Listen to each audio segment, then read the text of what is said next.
सुप्रभात प्यारे बच्चों। आज मैं आपको मीरा जी के पदों के प्रश्न उत्तर समझा रही हूँ। सबसे पहला प्रश्न है बेटा, मीरा कृष्ण की उपासना किस रूप में करती है, वह रूप कैसा है? मीरा कृष्ण की उपासना सगुण रूप में करती है। मीरा को श्री कृष्ण के अतिरिक्त और किसी भी देवी देवता पर विश्वास नहीं है कि वे उसका उद्धार कर सकते हैं। मीरा जी को तो गोवर्धन पर्वत को धारण करने वाले श्री कृष्ण पर ही विश्वास है कि वे ही उसका उद्धार कर सकते हैं।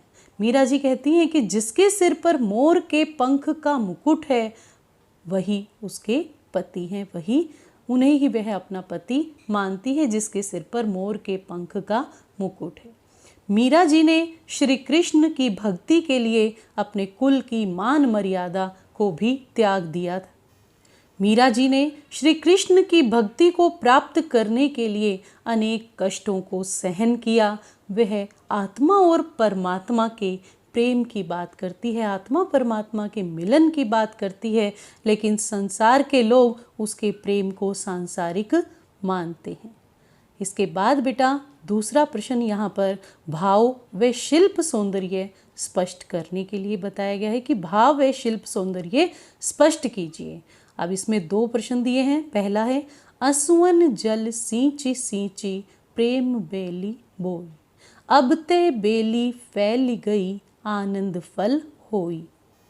तो बेटे इसमें सबसे पहले भाव पक्ष की हेडिंग बनानी है। आपको भाव पक्ष में लिखना है, मीरा जी ने अपने आंसुओं के जल से सींच कर श्री कृष्ण के प्रेम रूपी बेल को बोया है। अब प्रेम रूपी बेल काफ़ी फैल गई है और इससे आनंद फल प्राप्त होने लगे हैं। अर्थात मीरा जी ने सामाजिक विरोध के बाद, क्योंकि मीरा और श्री कृष्ण के प्रेम पर सामाजिक विरोध था, उनके परिवार के लोग भी मीरा को श्री कृष्ण की भक्ति करने से मना करते थे, लेकिन मीरा जी ने श्री कृष्ण की भक्ति करना नहीं छोड़ा।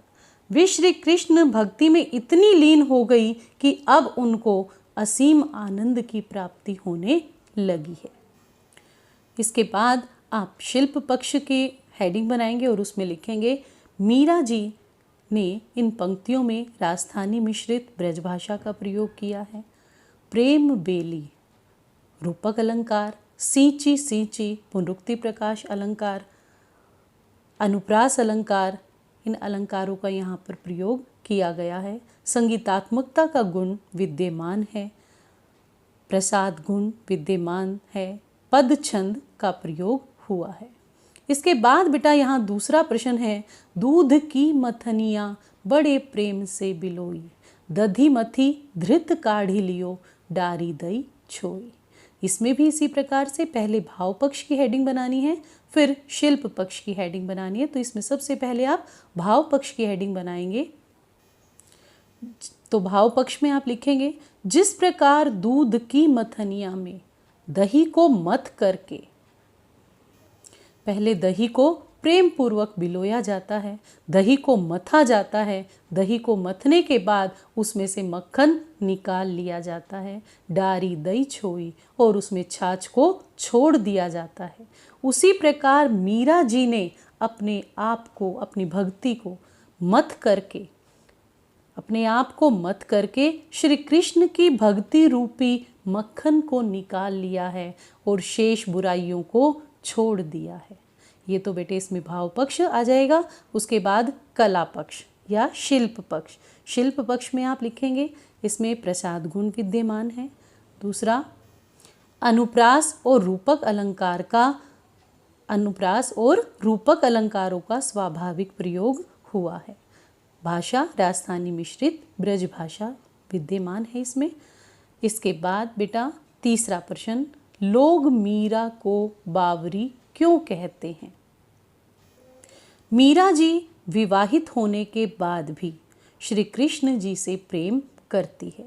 अपने पैरों में घुंघरू बांध करके श्री कृष्ण के सामने नृत्य करती है। श्री कृष्ण को ही अपना पति मानती है। स्वयं कहती है कि जिसके सिर पर मोर के पंख का मुकुट है वही उसके पति हैं।